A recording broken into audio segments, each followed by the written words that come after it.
I think, one of the most difficult tasks we face at the moment is addressing who Trump is and what he's doing. I mean, he's a complicated person, and he is a showman, and he is very adept at addressing different audiences in different ways, sometimes in an aside, sometimes by saying something quite nonsensical. It's not meant for the whole audience, it's just meant for one segment of the audience. So it's very difficult to address precisely what he's saying. I mean, for example, when he said, that Russia had lost a million men in Ukraine, clearly it's not the case. They haven't lost even 100,000.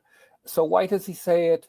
I think he says it because when he says something like that, it is strictly in line with the CIA, with the security services narrative. And so he keeps to the narrative. At the same time, he then throws away another line saying, well, maybe Putin doesn't want a deal. Maybe he doesn't want a deal. Anyway, Russia is a big machine. I mean, in the course of events, who knows what may happen. So I think we have to do a sort of forensic examination of which part of which audience is being addressed. And much of the addressing that we are seeing at the moment is to those that are going to determine who is going to be confirmed to his team and the ones that are not, and what price he has to pay to get that confirmation. What if you like, the deep state will demand in compensation for that, what structures of foreign policy they are going to insist on. So this is the big deal, which hasn't finished yet, because as we know, it's still ongoing. And it is crucial to the future of the Trump administration, the Trump vision, if you like, for the future. So we have to be very careful. And in a sense, we have to listen very carefully to what he says.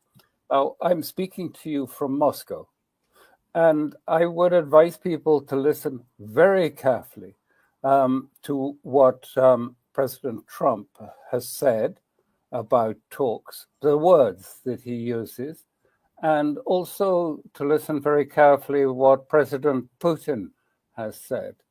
I think it is very clear that what was being said is that at the technical level and in the general course of things, we know that there are sort of consultations that are ongoing all the time about coordination, about non-confrontation. There's a weekly teleconference that the Pentagon that takes part in order to make sure there's no sort of accidents that take place between airplanes and so on. And there are other ones about nuclear issues and so on that are ongoing. I think that what you hear from President Putin was equally clear. He says, we are open to talks with Mr. Trump, and we're waiting for him. That's really what I would say the position is, that they're still waiting for the big talks. And that they are waiting for the big talks, and that they are, of course, open and ready and looking for those. Does the Kremlin appreciate and understand the type of analysis you gave, which is that when Trump says something off the wall, like the Russians have lost 1 million soldiers, that statement is not intended to be true, and that statement is intended for a limited audience? Does the Kremlin understand that, or do they think that Trump doesn't know what he's talking about? They're listening very, very carefully to try and understand. So they've listened and heard very much what Marco Rubio said, and realized that what he said is, really quite astonishing. That was in the interview with Megyn Kelly, and they heard very clearly, almost Rubio saying, America is turning its face and going to present a very different face to the world from the one it did before, and that this is going to be a different world order that is emerging. No longer a unipolar order, but one of, if you like, big, if you like, an order of big states, if you care, if you like, a multipolar big state order. And they hear that, and they hear other very interesting statements coming out of the administration, and they're paying close attention to those, but they are waiting and very interested to see, what really is going to turn out, how this is going to turn out, and what it means. And they're acutely aware of, if you like, the disarray in Europe and the sort of sense of turmoil of an end of an era. And They do have a sense, that this sort of turning and presenting a different face, both to allies as well as to others, is profound. I described it in a piece not so long ago. It's also a process of turning the the outside inside, by which I meant the US is trying to withdraw back from the periphery. And in a sense, America has to grow. It's part of its DNA. It wants to grow, to be bigger. But Trump and this administration seem to be focusing this on the Western Hemisphere. Right. Canada, Greenland, Panama, and so on like this. And you could almost say they are recolonizing the states that were already colonized. I'm talking about Europe for a start, that they're recolonizing what was already colonized instead of going out and finding fresh green territories to conquer and take.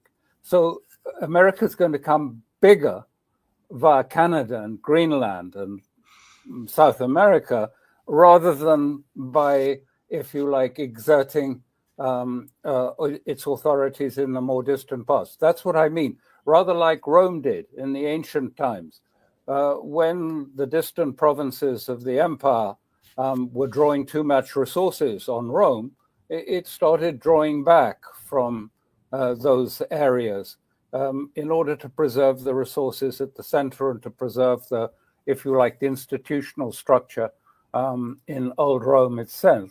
And in a sense, I think that's partly what we're seeing, a complete reorganizing. What does it mean to have allies? Well, allies are people who give a return, not just simply are vassals that you order around and they clear up the mess when you ask them. Okay.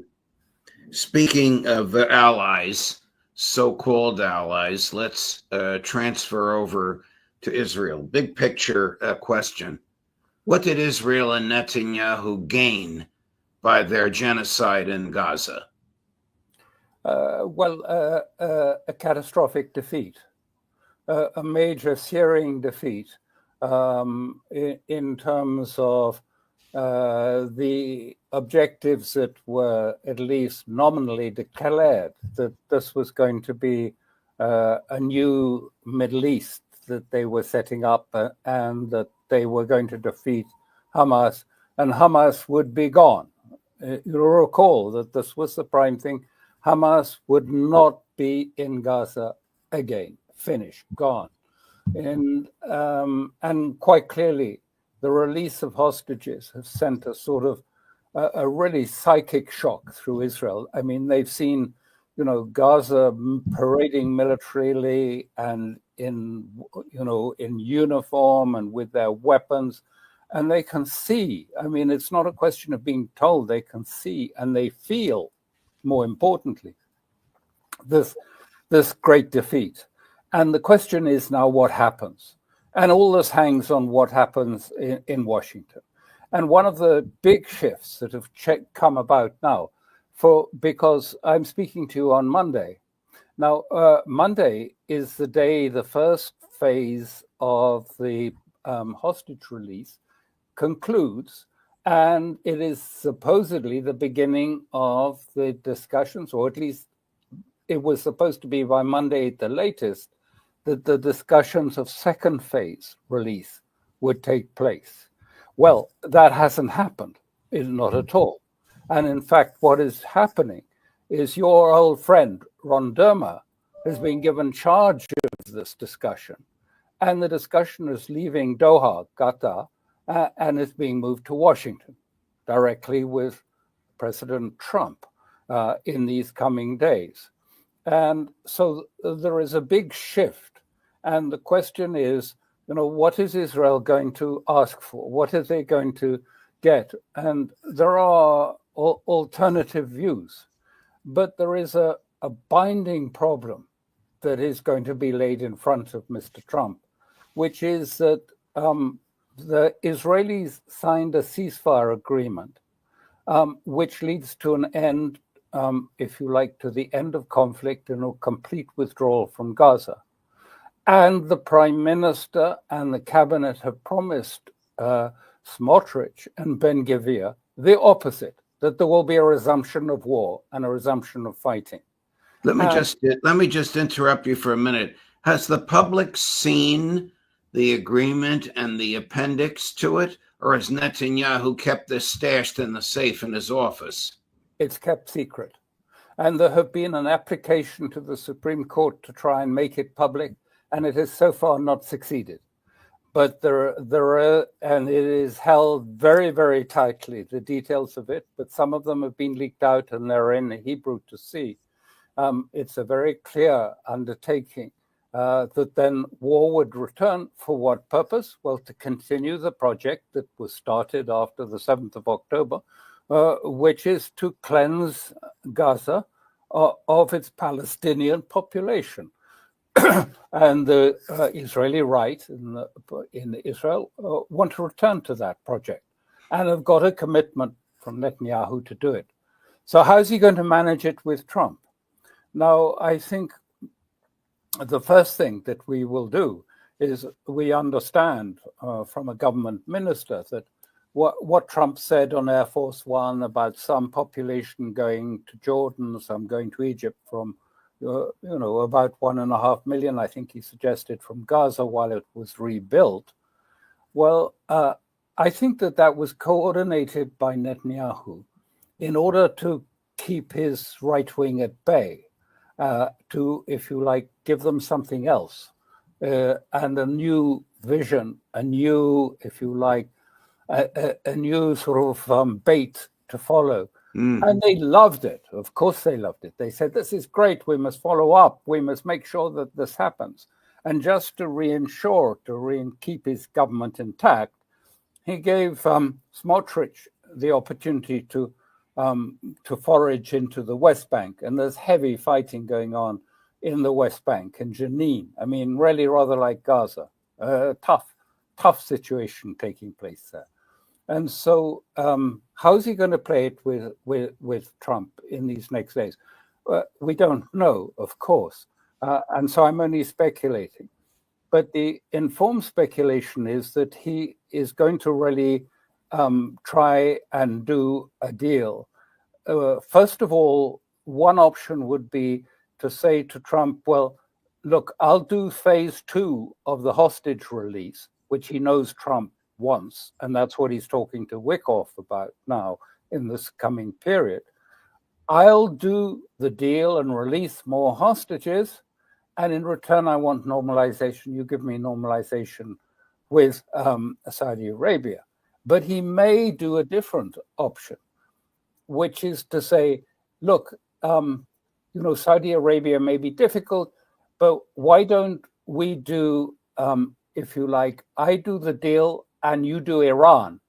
And when the whole region is changed and been transformed by the defeat of Iran, then it will even be easier for Saudi Arabia to do a deal with Israel, normalization. And what will Netanyahu say when Trump says, I plan on opening up an embassy in Tehran?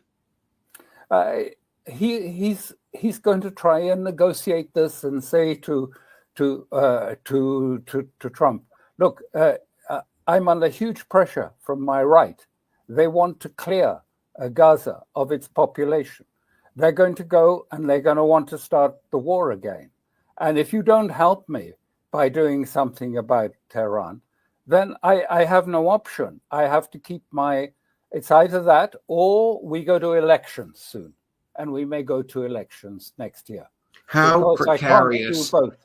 How precarious is Netanyahu's premiership, and how precarious is his physical health? Both are very precarious now because Smotrich is promising to switch his votes. I know this is rather arcane subject, but it's an important one. The Orthodox Jews are not required to serve in the IDF, in the military capacity. They are exempt from conscription. Everyone else is obliged to conscription. And he's been trying to pass a law to preserve the Haredi exemption from conscription. And so far, Smotrich has supported the exemption. It's very delicate because there's not quite a majority in favor of an exemption. The majority is the other way. And he's under pressure because many of his own party, which is the religious nationalists, have been serving and dying in Gaza. And his popularity is losing. So he's switched. And now he switches to the fact that the Orthodox must serve in a military capacity in Gaza. And that will bring the government down and could provoke, I don't know what. And equally, I think that Netanyahu will say to Trump, if he says no to these prospects, he will say, you do know what's going to happen. I will fall. It can happen at any time. I will fall, and then there will be a perfect storm in Israel between the idea that there are no more hostages going to be freed. There are some 87 hostages. Most of them are alive, and that they're not going to be ever freed, and that you're condemning them to death. There's going to be a storm. And I'm saying to you that the only way you can manage this is by coming to a deal with me about how we manage the question of the release of hostages, if we have a release of hostages, because it may not happen. We're already, if you like, as I say, past the day it was supposed to start the next phase. Right. And there's no one in Doha negotiating it. They're waiting for Trump. This is the first meeting that President Trump is having during this new term in office with a foreign leader. It's a profound meeting. I don't know if their bromance is on the rocks or what's going to happen. You've done a brilliant job of explaining what you think Netanyahu will say to Trump. And yet the Secretary of State is on a fanciful mission to try and talk the president of Panama into giving up the canal. Shouldn't Marco Rubio and his senior team be meeting with Trump and Netanyahu as well? Why is Rubio banished to Panama? Well, you see, I think this is part of what I said at the beginning about audiences. And it's important to look at Trump's statements in terms of who he's addressing. And I think it was quite. Did you notice that in Rubio's interview with Megyn Kelly, where was Ukraine mentioned? It was a long interview, and right at the end of it, there was a message. There was a little comment about Ukraine. It's quite clear that part of the signaling coming from Trump is, Ukraine, is that important at the moment? Is this something that we should be occupying ourselves? These other things are near abroad, our Western Hemisphere. China. Now, Rubio talked a lot about China, but he's not, it's in a way, Iran and Ukraine suddenly are becoming background issues, not at the forefront. And I'm sure that this is deliberate. And in a way, Trump both confuses us and at the same time sends signals. Right. And he's very good at that. He's a showman and he knows how to do this extremely well. It makes reading it quite difficult. Yeah, it certainly does. And we all know that, this is a major exercise. The United States is changing its whole, or trying to change its whole disposition, its whole paradigm to face in another direction, away from its hegemonic, if you like, unipolar past, and to give it a new faith in which it will be part of a different global order. Now, it can go well or it can have an accident on the route and turn ugly. No, none of us know. And it's not known, I imagine, here, which is going to be. But people are hopeful, but cautious, I would say, would be my description of the